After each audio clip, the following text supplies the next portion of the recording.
wassalamu ala asyrafil anbiya'i wal mursalin sayyidina maulana Muhammadin abil qasimil amin wa ala alihi wa sahbihi ajma'in amma ba'du. Kita lanjut ke bab yang ke-10 tentang isim nakirah dan isim ma'rifat. Kalian baru dengar istilah isim nakirah sama isim ma'rifat? Pernah dengar sebelumnya? Ya, jadi sekarang kita akan belajar lagi tentang apa itu isim nakirah, apa itu isim ma'rifat.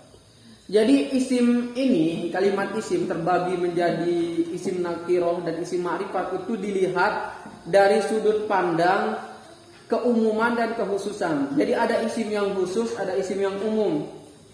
Kalau kemarin kan isim terbagi kalau dari segi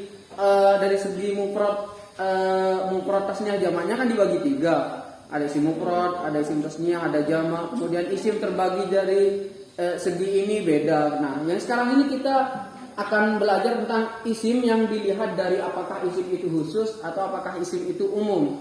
Nah, ini dibagi 2. Ada istilah isim nakirah, ada istilah isim ma'rifat.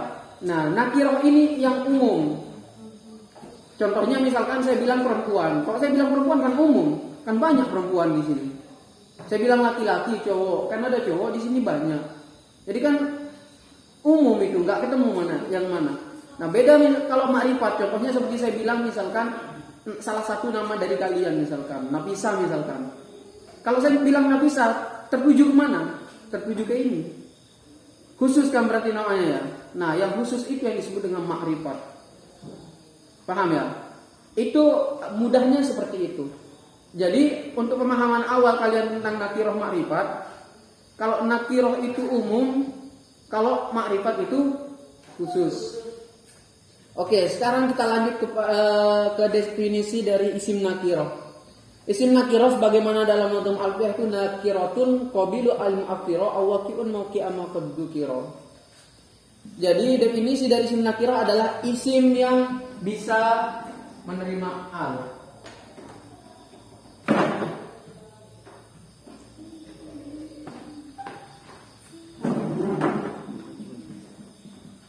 Isim itu dibagi 2. Ada nakirah, ada ma'rifat. Nakirah ini bahasa mudahnya adalah umum.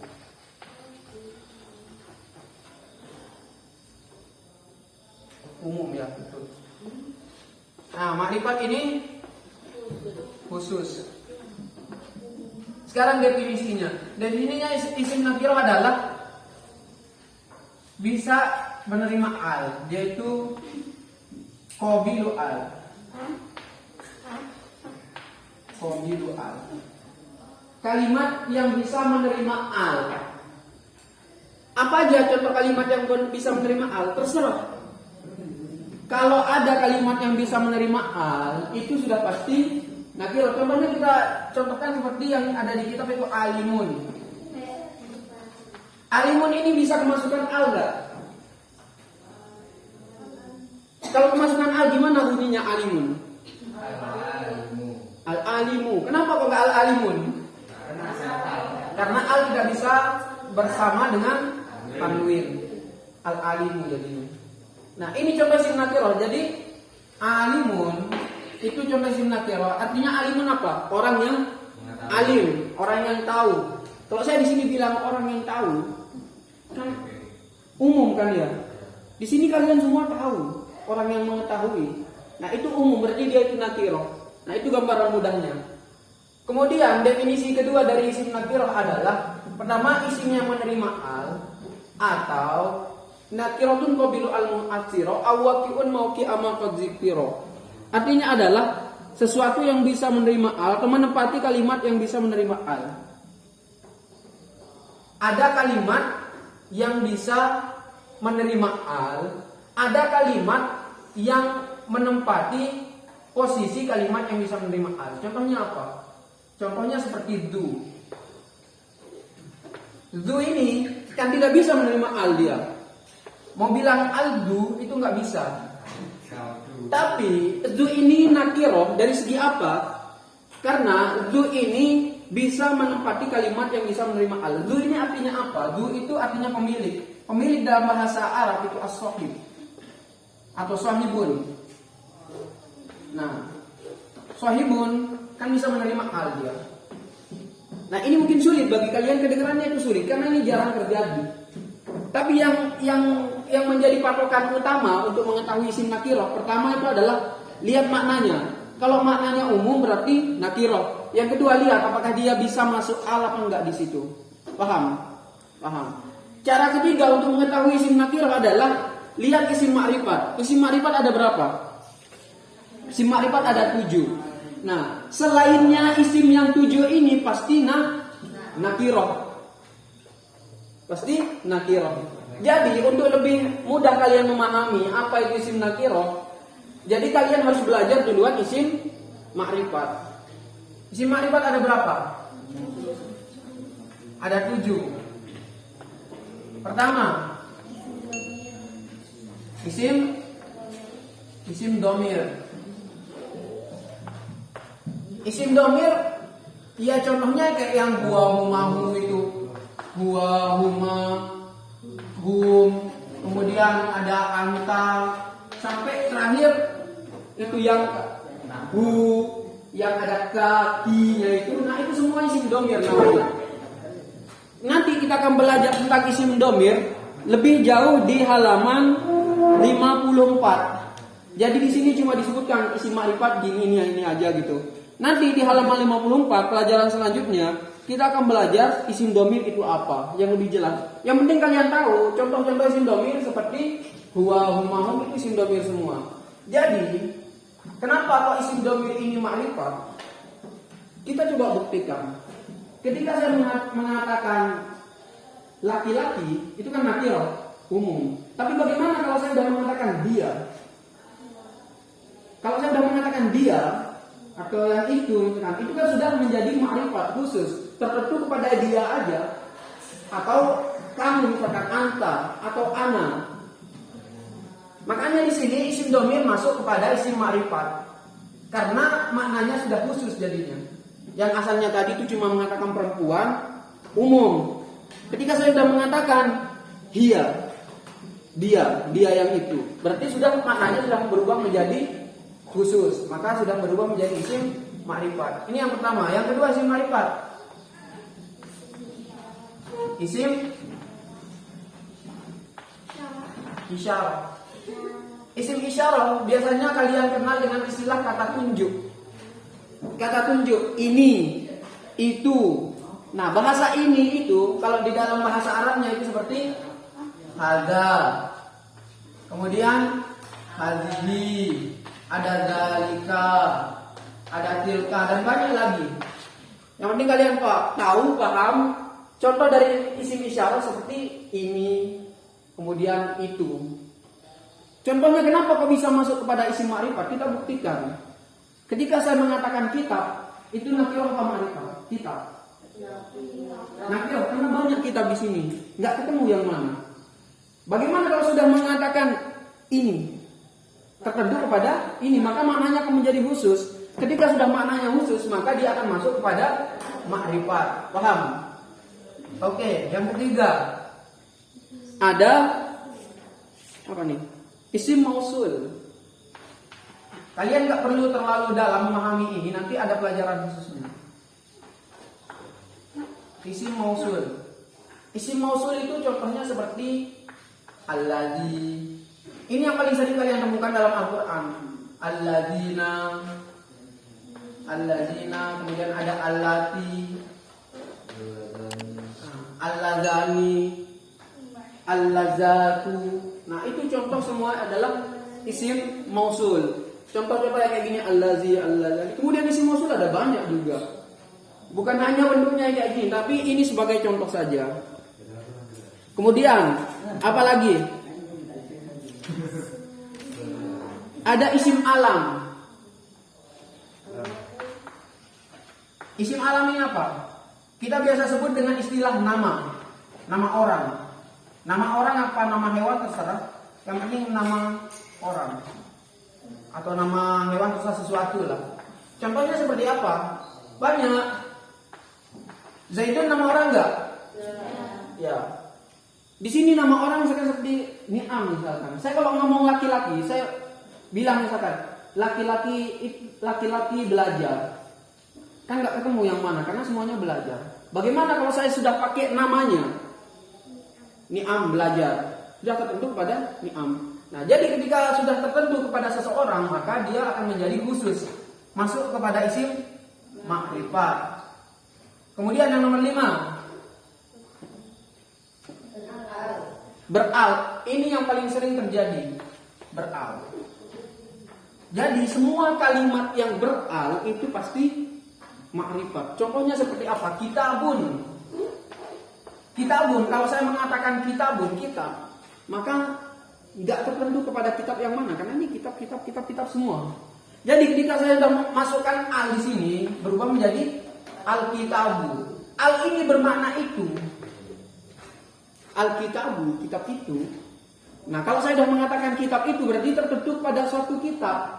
Nah, makanya ketika sudah tertentu kepada satu kitab, maka dia akan masuk kepada kategori khusus atau disebut dengan istilah ma'rifat. Nomor 6.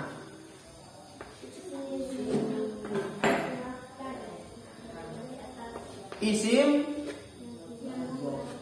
yang dimudofkan atau kita biasa sebut nanti dengan istilah idhofah. Ini nanti kita akan sebut dengan istilah idhofah. Ini akan kita pelajari di bab mahfudzatil asma di belakang. Isim yang dimudofkan artinya isim yang disandarkan. Dia itu isim nakirah tapi nyandar kepada yang ma'rifat. Isim yang disandarkan kepada yang 5 ini. Contohnya tadi apa? Kitabun. Kitabun ini ma'rifat nakirah. Nakirah karena gak tentu pada kitab yang mana. Bagaimana kalau kita sandarkan dengan isim domir misalkan? Isim domir contohnya mereka kitabuhu. Kitabnya dia laki-laki. Asalnya kan kitabun ini nakirah. Bagaimana kalau udah nyambung sama isim domir? Kitabuhu, kitabnya dia. Jadi makrifat. Maka kitabun ini yang asalnya adalah nakirah, karena dia itu nempelnya sama kalimat yang makrifat, maka kitabun ini akan berubah menjadi makrifat. Ini contoh yang nempel sama atau yang nyandar atau yang dimudofkan bahasanya. Ini contoh yang dimudofkan kepada isim domir. Coba contoh yang dimasukkan kepada isim isyarah. Kitabu hadza. Kalau saya mengatakan kitab kan umum, kitab. Kalau saya sudah mengatakan kitab ini, maka akan berubah menjadi makrifat karena haza ini makrifat, kitabun ini nakirah, tapi karena dia nyandar ke sini atau dimudofkan ke haza, maka ini juga akan ikut menjadi makrifat. Contoh yang nyandar kepada isim mausul, allazi. Allazi itu artinya orang. Atau man misalkan. Man juga ini isim mausul. Man artinya apa? Orang. Kitabun artinya kitab. Kalau saya mengatakan kitab umum, bagaimana kalau sudah disandarkan kitabuman, kitabnya orang itu? Maka akan berubah menjadi makrifat karena sekalipun kitabun ini nakirah karena nyandarnya atau dimudofkan kepada yang makrifat, maka kitabun juga akan ikut menjadi makrifat. Oke, bagaimana ketika disandarkan dengan isim alam? Nama orang misalkan, kitabun kan nakirah, kitab. Kemudian disandarkan kepada misalkan Muhammad. Kitabu Muhammadin, kitabnya Muhammad. Yang asalnya kitabun itu nakirah akan berubah menjadi makrifat. Paham? Ini yang disebut dengan isim yang dimudofkan kepada yang 5 ini. Itu juga termasuk isim makrifat. Nah, yang terakhir yang ke-7 itu munada. Munada. Munada itu apa artinya munada? Yang dipanggil. Munada biasanya itu akan jatuh setelah ya nida. Seperti ya Muhammad. Sudah pasti kalau orang yang dipanggil pasti orangnya tertentu. Gak mungkin kita manggil sesuatu yang gak tertentu kan. Weh orang misalkan, weh laki-laki gitu. Semuanya laki-laki banyak misalkan. Bagaimana kalau kita sudah manggil, kalau kita bilang laki-laki cuma, weh laki-laki. Baik juga kalau kita sudah panggil, misalkan wahai itu kita langsung tunjuk orangnya. Itu cowok yang itu misalkan. Itu kan sudah berubah menjadi makrifat yang asalnya tadi misalkan laki-laki, rajulun kita pakai rajulun. Rajulun kan nakiroh, laki-laki. Laki-laki kan banyak, nggak tertentu, umum. Tapi kalau sudah disandarkan dengan iya, bagaimana kalau sudah kemasukan iya nida? Maka ini disebut dengan istilah munada. Nah, munada ini juga isim ma'rifat, dia termasuk isim ma'rifat. Nah, isim ma'rifat, kenapa kalau disebut dengan isim ma'rifat? Coba kita buktikan. Ketika kita mengatakan laki-laki, pasti kan bingung orang. Yang mana kan nggak jelas. Tapi kalau kita sudah panggil orangnya yang mana? Cowok, misalkan cowok yang itu maksudnya tapi. Nah, berarti sudah tertentu kepada satu orang saja. Paham ya? Nah, ini yang disebut dengan ma'rifat. Ada 7 isim ma'rifat. Paham ya? Bisa dipahami? Bisa dipahami kira-kira perbedaan dari nakirah sama ma'rifat. Oke, saya kasih satu rumus nahwu sekarang. Saya akan kasih satu rumus nahwu. Tolong dicatat baik-baik.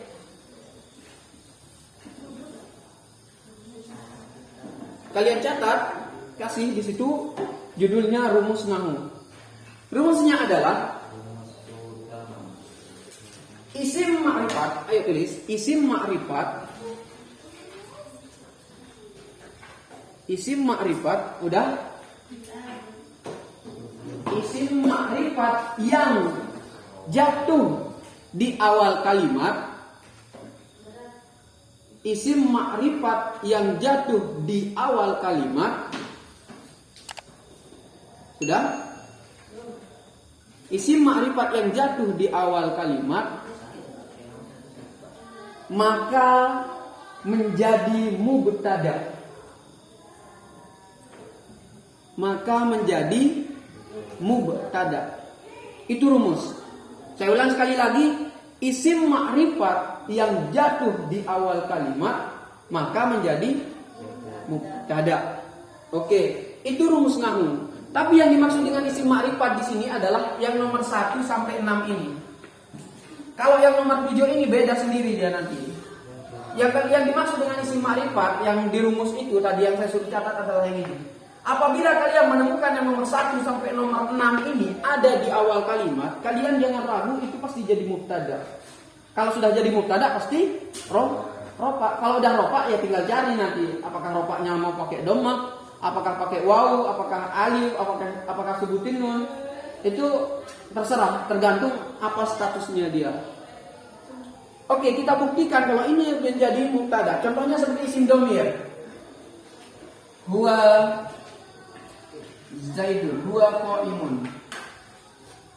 Huwa adapun dia, qaimun ialah berdiri. Contohnya yang isim isyarah, hadza. Hadza adapun ini, kitabun ialah kitab.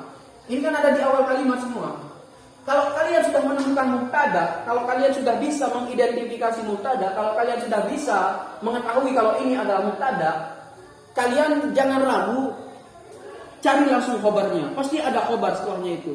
Yang namanya khobar pasti i'rabnya rofa. Contohnya kayak gini. Oh, hadza ini katanya, hadza ini kan isim isyarah. Katanya di rumus nahwunya kalau ada isim isyarah, kalau ada isim ma'rifat, kan ini isim isyarah, isim ma'rifat. Kalau ada isim ma'rifat berada di awal kalimat maka menjadi mubtada. Maka setelahnya itu pasti khobar. Ya khobarnya i'rabnya rofa. Kenapa kalau sini arofanya pakai dhamma? Kenapa pakai dhamma? Karena isim mufrad. Nah, itu salah satu rumus yang wajib kalian hafal di dalam nahwu adalah setiap isim ma'rifat yang ada di awal kalimat maka jadi mubtada. Contohnya yang isim mausul. Allazina, adapun orang-orang itu, allazina artinya orang-orang. Allazina adapun orang-orang itu qaimuna misalkan ialah berdiri.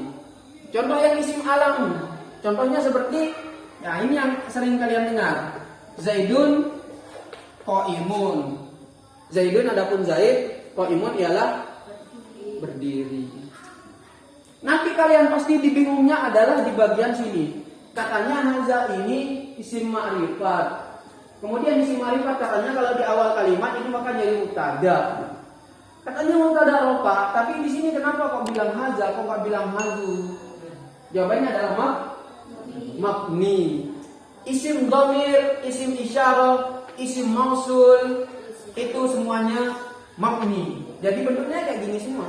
Tapi tetap kedudukannya sebagai mubtada. Sebenarnya dia lagi rofa, tapi nggak bisa kita munculkan rofanya secara zahir, secara tampak karena dia itu mabni. Oke, contoh yang beral. Ini sering terjadi yang beral. Seperti al-ilmu nurun. Kalian pernah dengar istilah ini? Al-ilmu nurun ya. Nah, kenapa kira-kira al-ilmu ini kenapa kok rofa? Karena jadi mubtada. Kalian tahu kalau ini mubtada? Karena isim ma'rifat di awal kalimat. Ma'rifatnya dengan apa? Al. Kalau ada isim ma'rifat di awal kalimat maka jadi mubtada. Mubtada hukumnya rofa. Di sini tanda rofanya menggunakan, kenapa menggunakan dhamma? Isim mufrad. Sekarang kalau ada mubtada pasti ada mana khobarnya? Nurun. Berarti nurun ini harus dibaca rofa. Kenapa kalau dibaca rofa? Karena jadi khobar. Tanda rofanya di sini menggunakan, kenapa menggunakan dhamma? Isim mufrad. Oke, baca kita sesimpel itu. Kemudian ini contoh yang isim yang dimudofkan kepada yang 5 ini. Kita contohkan satu aja.